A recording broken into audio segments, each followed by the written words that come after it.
Telephone ringing. Uncle Fletcher, that's sure to be for you. Who? People have called and asked for you 3 times just in supper. Maybe it was 4 times. Offhand, I'd say the parties was either B.B. Ball, Proctor Unbleach and his imaginary brother, Fishigan. Do you want to answer the phone? Is there any hurry about it? No, not at all. Why don't you take a nap first?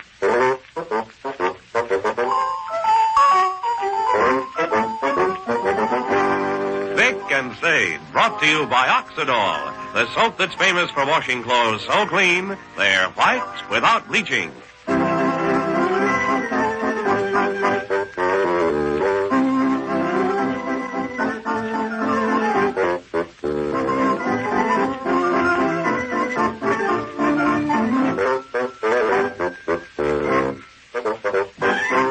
A boy's best friend is, strangely enough, his best friend's mother in tonight's story from Oxidol's White Without Bleaching book. Tommy here says, When my pal Jimmy and me gave my dog Sandy a bath, yes? we got one of Mom's bath towels awful dirty. Uh-oh. And was Mom mad? Said she guessed she'd have to bleach the towel. Did she? No. Jimmy's mother told her to use Oxidol. And say, that old dirty towel came white without bleaching. Yes, Oxidol washes even the grimiest clothes so clean, they're white without bleaching.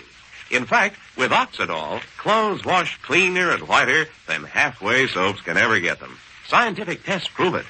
You see, Oxidol's lively hustle bubble suds go to work and lift dirt out. Even the grimiest pieces come so out and out clean, they're dazzling white.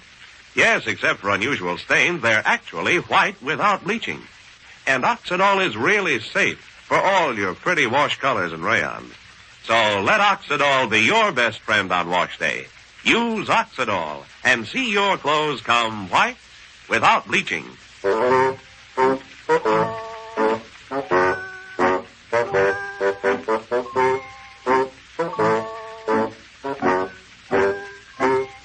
Well, sir, it's early evening as our scene opens now, and here in the living room of the small house halfway up in the next block, we find Mr. Victor Gook and his neighbor from across the alley, Mr. Mervyn Sproul.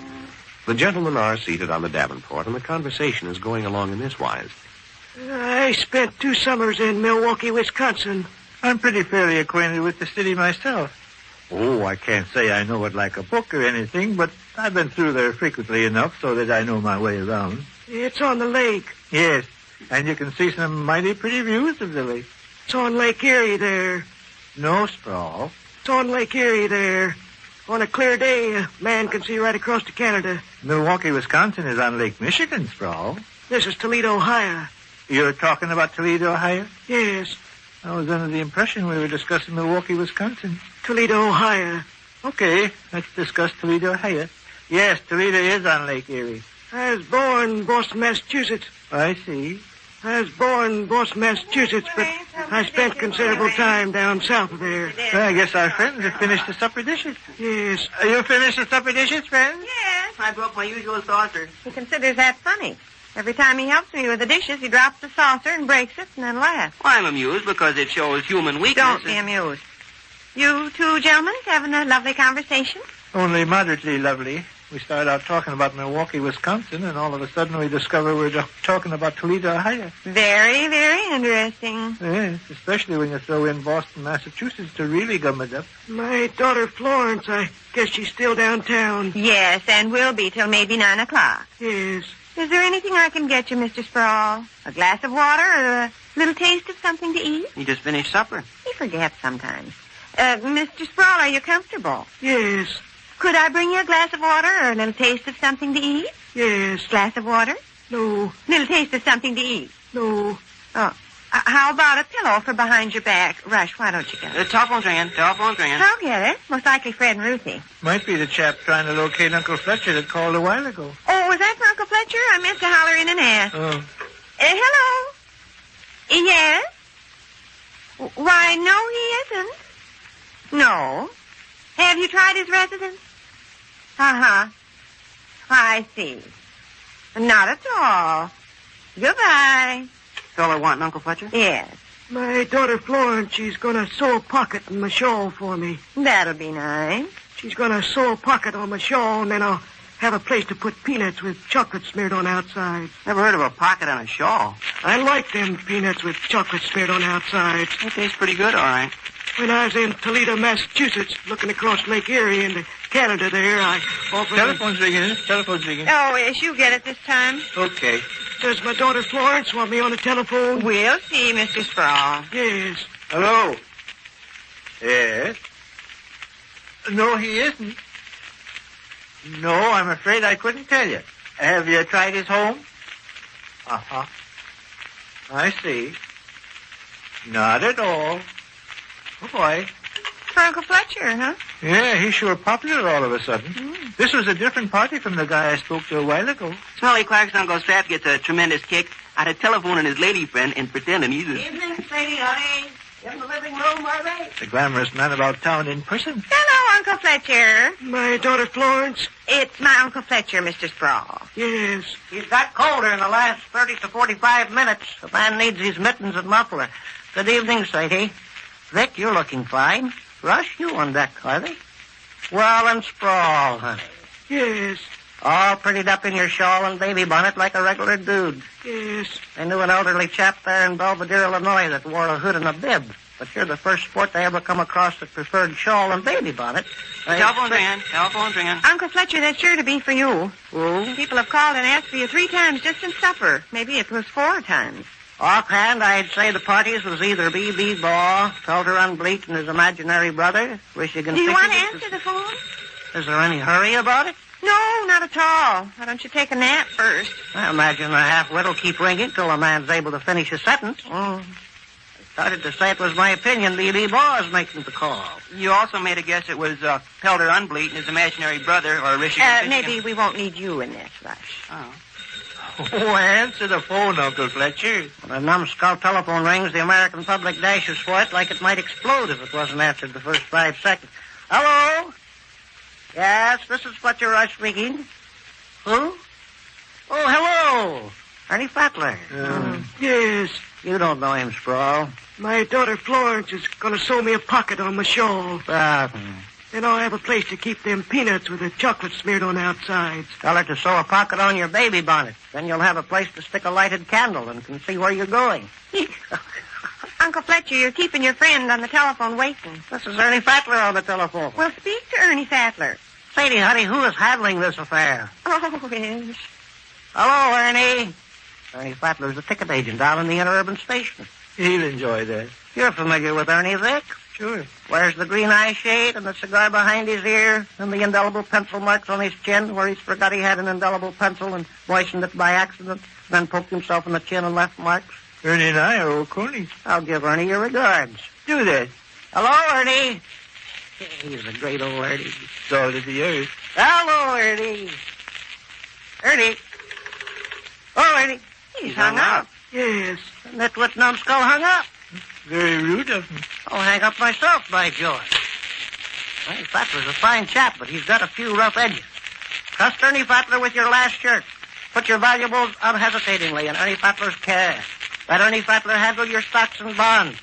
But don't allow Ernie Fatler into your gold and silver drawing room and permit him to loll on your red velvet couch. Ernie Fatler lacks polish.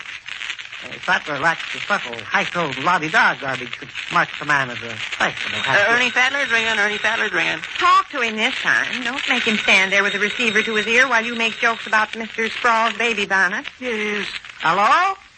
Who? Yeah, speaking. And who's this? Well, hello, old pal. B.B. Baugh. What's new, old pal? Was it B.B. Baugh that called a while ago? No. Was it Ernie Fatler? No. B.B. Baugh's telling me a funny thing that happened when he was stirring up a pot of hyena grease this afternoon. Go right ahead, B.B. At least 3 different fellas have called here for Uncle Fletcher since supper, huh? At least 4. The first guy was different from the second, and neither one of them was either Fatler or Baugh. Mighty funny, B.B., mighty funny. I'll relay that on to my husband on her knees. Vic and Sade, honey, B.B. Baugh tells... Beg pardon, B.B.? You're going to hang up? I see. Well, look, B.B., why don't you call me back in a half hour or so? I'll be down the interurban station. Yeah. You do that, B.B. Okay, B.B. Bye-bye, B.B. My daughter Florence, I guess she's still downtown. Yes, Mr. Sproul. She'll be along directly. Yes. Here was the funny thing that happened to D.V. Ball when he was stirring up a pot of hyena grease this afternoon. He was down in the basement. Telephone's ringing. Telephone's ringing. Hi, who's it? This might possibly be for me. I'd bet a nickel on the strength of that possibility. Hello? Yes.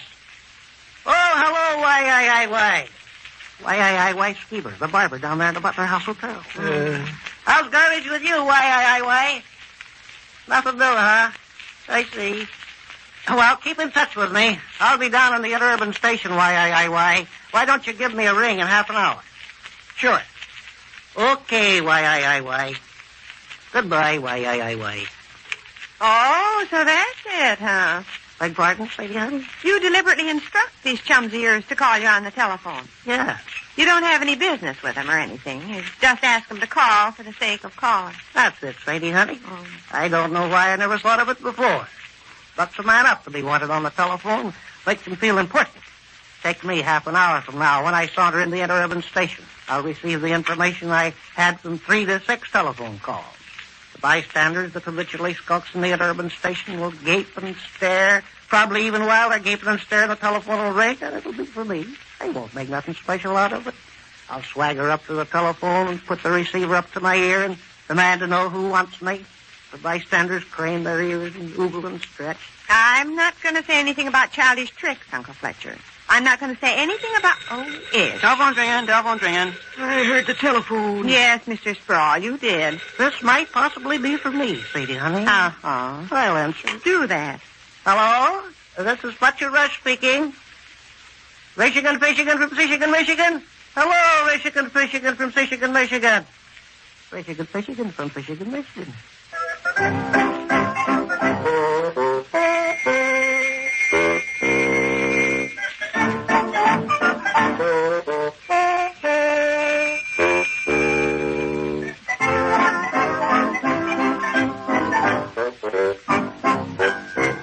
Which concludes another brief visit at the small house halfway up in the next block. How about your house? Do you dread those dirty dishes stacked up in the sink? Well, you've no idea how easy they'll be when you use Oxidol. It stands to reason, since Oxidol washes clothes so clean they're white without bleaching, that it'd be a whiz for dishes. And it is.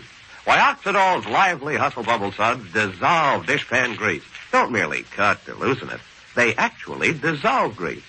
Oxidol suds are lively but never harsh. Many women who use Oxidol regularly have hands velvety soft. So try it. You like Oxidol for dishes.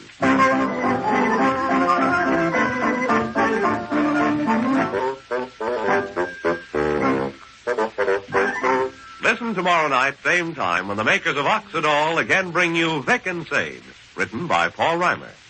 But right now, listen. Say, did you know that just one cake of Camay can mean a smoother, softer skin? Say, did you know that just one cake of Camay is the way you should begin? You ought to try it now. You'd better start today. The Camay mild soap diet is the lovely woman's way for softer and more glamorous complexion. Camay. Remember, for a smoother, softer complexion, change from improper care to correct care with mild Camay.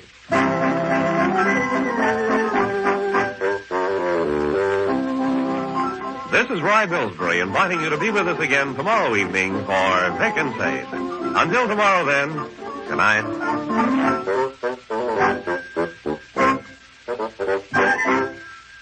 Our country desperately needs used fats to help make nylons, refrigerators, above all, soap.